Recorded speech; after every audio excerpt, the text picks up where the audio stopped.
Hello and welcome to the Northwood Podcast. I'm your host, Heath Jones, and I have two notes up front. First, you will be hearing background noise today because we have summer camps going on at the church, and I can hear basketballs bouncing right now and kids laughing and shouting and running around. So you're going to be hearing some noise. Apologies up front.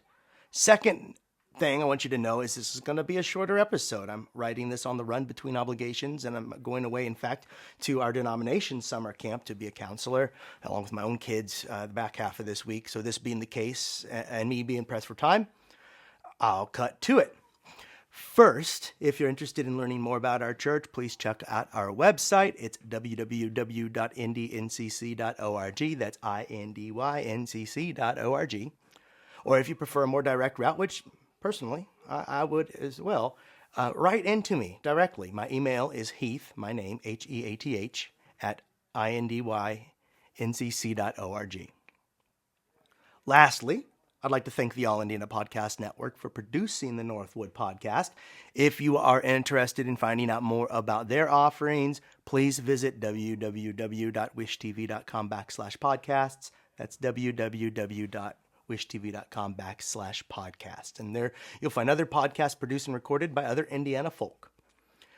That being said, let's move on to our topic for today. But first, we need to pause for some ads for our listening audience. And if this means you, here are some ads. 2, 3, 4, and we're back.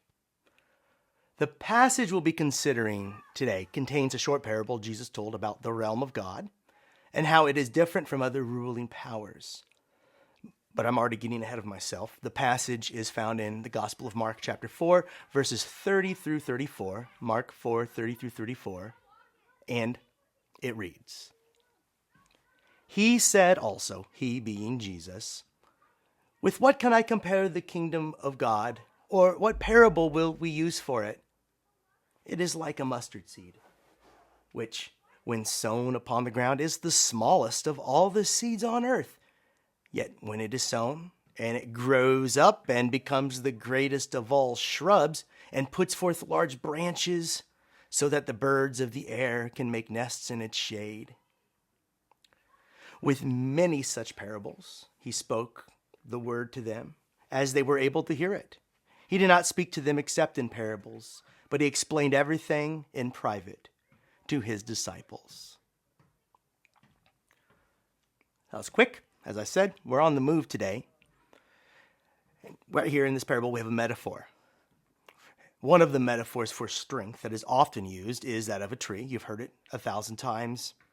A president displays a attitude of fortitude and a stalwart disposition, and maybe they'll call him Old Hickory, for instance. Or one might call someone who is especially dauntless in their resolve solid as a rock. Now, that's not a tree metaphor, but one might just as well say as sturdy as an oak. It's something that you've probably heard. Ideas compared to trees as metaphor. I took an online quiz to determine what sort of tree I am, and to my surprise and, I must say, disappointment, according to blogthings.com, rather authoritative, I might say, or not, I don't know, but according to that, I'm a bonsai tree. You know, those little decorative trees that you can mold into different shapes. How disappointing. I'd rather be an oak or an elm. Heck, I'd even take a sycamore at this point. What sort of tree would you like to be? I'd suspect that you'd like to be a tree that is strong and sturdy, reliable, with roots planted deep into the earth. Perhaps you'd like to be a tree that's known for its delicious fruits, symbolizing your generous and giving nature. That's a metaphor also from the scriptures, more specifically grapes on the vine, not a tree, but still fruit being something powerful as a metaphor for life.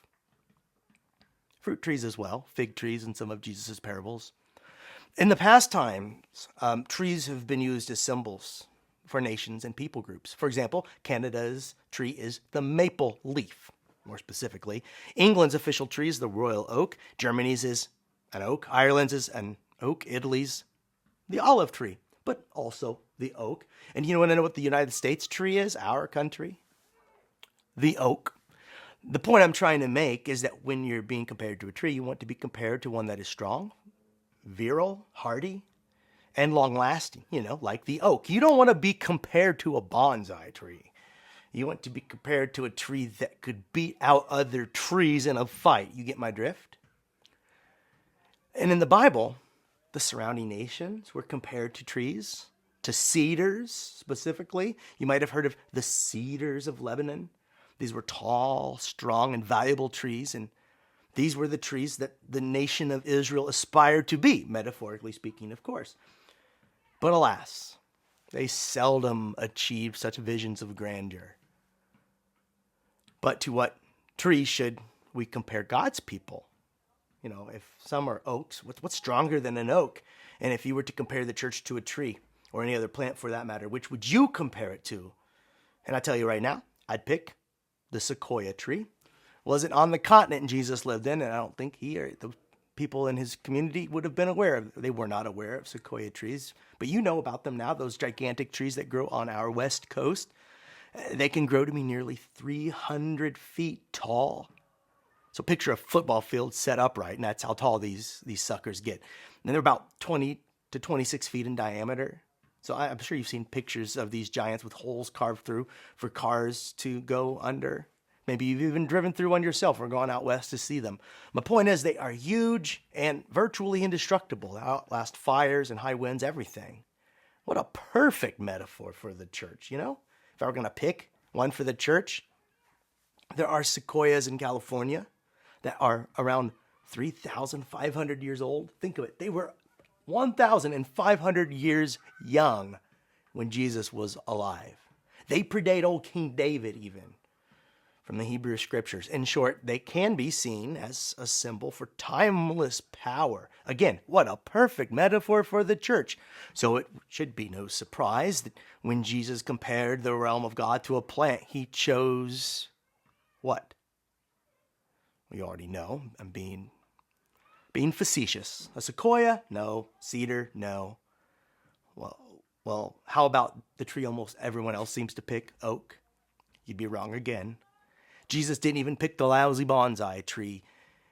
He didn't pick a tree at all, in fact. Calls it a tree. It's not a tree. He compared God's people, the people who are called to be the light of the world and the salt of the earth, to a mustard plant. A mustard plant. And I emphasize plant because it's actually a bush or a shrub. It's not a tree. So weak that birds can't even land in it usually. So of all the plants, the mustard, not a tree, a shrub, nevertheless.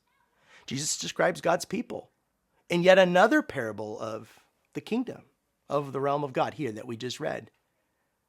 Read it again. Jesus said, "With what can we compare the realm of God, or what parable will we use for it? It is like a mustard seed, which when sown upon the ground is the smallest of all the seeds on the earth. Yet when it is sown, it grows up and becomes the greatest of all shrubs, and puts forth large branches, so that the birds of the air can make nests in its shade." And as I said before, birds usually can't even make a nest in this flimsy old tree, but this one, large branches, maybe mightier than the oaks. Interesting choice if you're looking for an apt metaphor. And the people who first heard this parable would have been perplexed. I mean, you've just heard the sequoia described. Now, let me describe a mustard plant to you in more detail. As I said, and keep emphasizing, it's not a tree. It's a scraggly bush that grows to be around 10 feet high, 8 to 10 feet high. Compare that to the sequoia's 270 feet average height, or the oak's 120. They aren't a very attractive plant. They aren't the kind you cut down and put up as decoration or put a sprig up and to decorate your heart. They just kind of splay out clumsily. If you planted one in your backyard, you'd be annoyed at the troubles it presented mowing around it. Its branches, none too sturdy. You couldn't cut them off or make anything. So weak, as I said, that a bird can't even plant a nest in them because the weight will cause them to bend until the nest falls off. This isn't the kind of plant you'd want to have growing in your field along with the wheat, for it tends to spread out in such a manner that it overwhelms the surrounding plant life. And it grows steadily and steadily. It's not at all rare. So if you're thinking maybe it's rare, maybe it's not very nice to look at, but maybe it's a rarity, but it's not. It's exceedingly common. Yet this is a description of God's realm that Jesus gives us, a description of God's people at work in the world. Apparently, the humble mustard plant takes the cake. You know, in that game you've heard where paper beats rock and rock beats scissors and scissors beats paper. Well, in this world, the world Jesus inhabits, the way he sees it, apparently, mustard beats oak. There's something about power that we don't understand. Of this, biblical commentator Barbara Reed writes, rather than think of the coming reign of God as a majestic cedar tree that is imported from Lebanon, Jesus uses the image of a lowly garden herb that grows right in one's own backyard. God's realm is not like a dominating empire, but its power erupts out of weakness. Its transformative power comes from unpretentious ventures of faith by those who would choose such an unlikely venue as the Jesus movement in which to build their nests. End quote. As I said, that's biblical commentator and preacher Barbara Reed. So let's go through the parable again, looking at it through this lens. The realm of heaven is like a mustard seed, a seed small in size, unimpressive, nothing noteworthy. This is often the way God's actions in the world began. One man with 12 disciples, and it grows. And when we consider confronting the world's problems today, the Goliaths that overwhelm us, we think that we shouldn't even bother unless we have ample resources up front.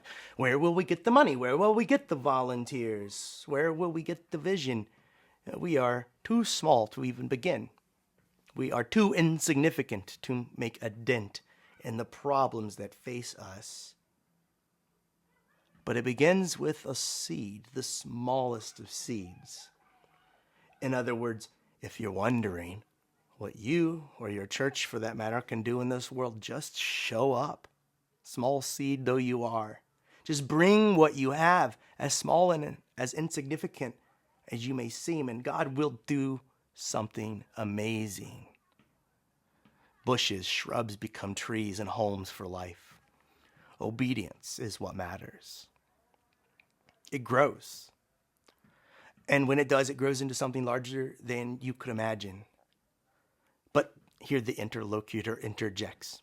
The mustard plant, even when it grows, isn't good for very much. Maybe somebody listening is thinking, yeah, but even still, not good for much. But this one is. Pay attention.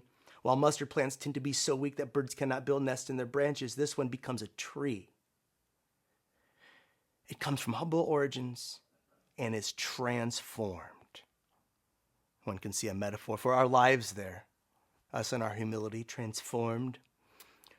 This is the realm of God. Humble people, murderers like Moses, boys like David, prostitutes like Rahab, hot-headed people like Peter, broken women like Mary Magdalene, sinners like Saul, later named Paul, and God plants them in their communities alongside other broken and humble people, scraggly bushes, and they do marvelous things.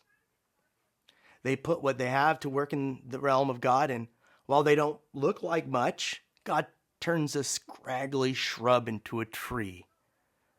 God takes a ragtag group of individuals and builds a church.